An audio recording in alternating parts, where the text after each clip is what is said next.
We start off with breaking news. Heartbreak for the PC Friars and their fans tonight.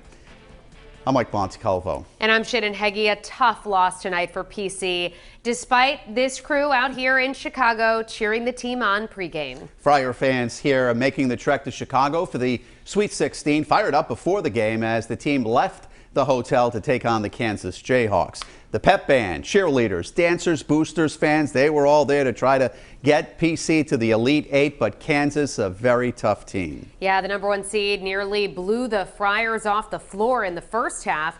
PC, though, they clawed back at it and took a brief second half lead, but it just wasn't enough. The Jayhawks knocking the Friars out of the tournament tonight. Sports Director Maury Hirschgordon trying to stay warm outside in Chicago tonight. Maury, the Friars probably would like to have a redo on that first half.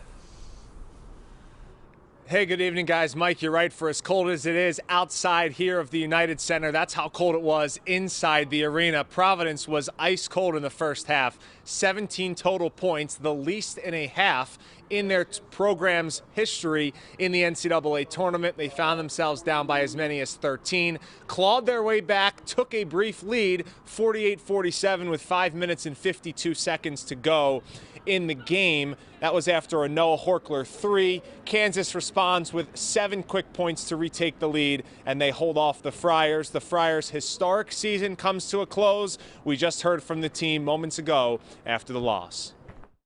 I thought our team all year played with a resolve and a resilience that was second to none in America. These kids have, men battled through a lot of adversity, and I always tell them it's a long game that goes fast, but you know, there's time, and I like the adjustments the staff made at halftime. I thought we made all the adjustments. Kim, am I going to Chelsea again?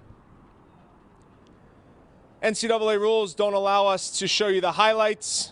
Here are some of the key stats from the game. Al Durham, 21 points, 7 rebounds. Providence shot just 33.8% for the game, 17% from three-point land. Remy Martin, 23 points, a season high for him off the bench for Kansas. And the Jayhawks with 11 block shots. Their length and athleticism proved to be too much for the Friars. But a tough squad, a gritty squad. They always say in college basketball, the teams that mirror their head coach's personality are always the ones that have the most success. That's what this Providence Friars team will be remembered for, modeling the toughness and the grittiness after their head coach in Ed Cooley. 27 wins, the most for the program since 1974. We will continue to hear from the team coming up in sports, but for now we continue our team coverage live in Providence with Chelsea Jones.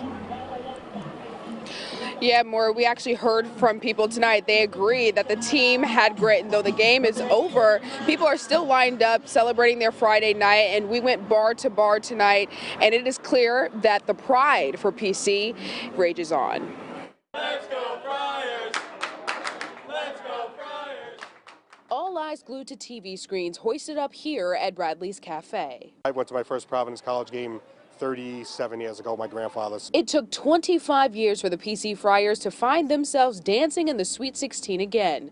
Current and former students alike beaming for how far this team has come. From people who have been in these spots before, knowing how much this means to us, even though we're only here for 4 years, but we know that it means so much more to this community. Downtown at Black Sheep, groups of alumni reminisce about their time at Friartown, and they say regardless of the outcome. I feel like it's such a huge moment for them to be here in this spot, so it's awesome. You know, for a small school like Providence, to get on the map, to make the tournament, to get this far in the tournament, it's a huge accomplishment. Over at Murphy's Pub, more fans. See for yourself as students wrapped around the block just to get a glimpse of PC being them dudes.